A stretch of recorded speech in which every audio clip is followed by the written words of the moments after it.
All right, brought all these tools in the truck.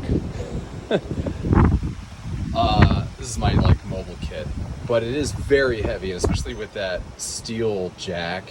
I mean, you're just talking like some serious stuff. But I brought it to fix the truck. But the irony is, I'm fixing the RV. So I put in this locking, torch is out, knife is out. I put in this locking cover. This is not stock. It just made me feel better to be able to lock it. This like tab flips down. Very, very nice. And it was just like 20 bucks, right? So I was like, oh yeah, let me throw that in. So I put that in, but the back end, I just was never very confident in it. I mean, the one that was in the rig was plastic. But this one, I noticed that it leaks a little bit, and it was just like a drip. And so now that we're on the road and we're using full hookups a lot, started to notice a little bit of wetness here, and it wasn't the AC. So anyway, what we're doing is I cut this out with a hot knife. So I had the torch, had the knife, had the lighter, and believe it or not, you can't see it, but we're at a KOA, but somewhere down there's a bus getting fixed by a mobile RV tech. I said, you got a city water inlet? He's like, I might. It's gonna cost you. I said, all right, well, what do you got? He said, it's $50. I said, perfect. Gave him 60. So the idea here is we're going to put this goofy thing in here like that and just screw that baby in. That is the idea. I did check it already. Of course, it's not going to fit.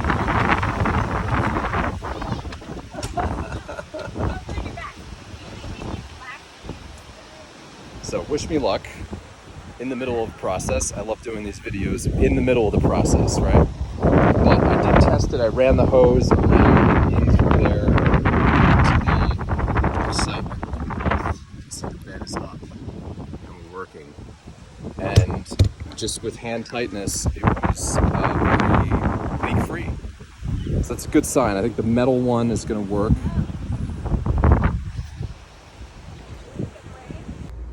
All right, so here's your inside view. Dry as a bone, water is on. Uh-oh. I don't know where that leak just came from. Maybe something up top? What was that?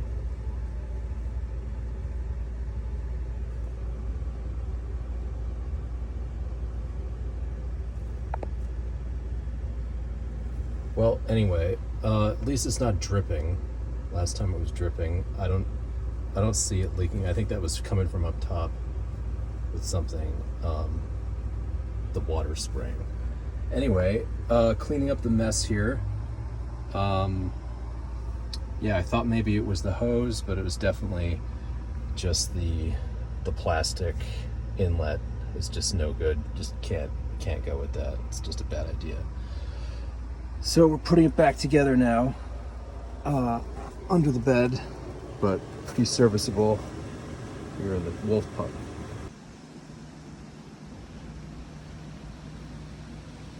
All right, bed's back down. Dog's chilling. The Wolf Pup is chilling. And no leaks on the outside either.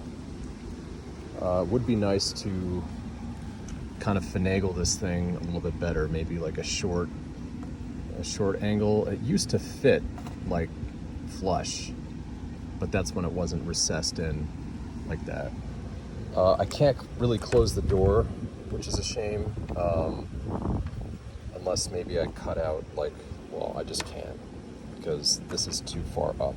If it was maybe further down, maybe it would work. I'm not really sure, but I can live with this being open when we're at the campsite. I think that's reasonable. If someone wants to mess with our RV, they can do it in front of everyone. But anyway, good I had the tools with me to just get it done, and really thankful that I ran into that mobile RV tech. He said $50 cash. I said, here's 60. Exactly. That's why you got to carry cash out in these places, right?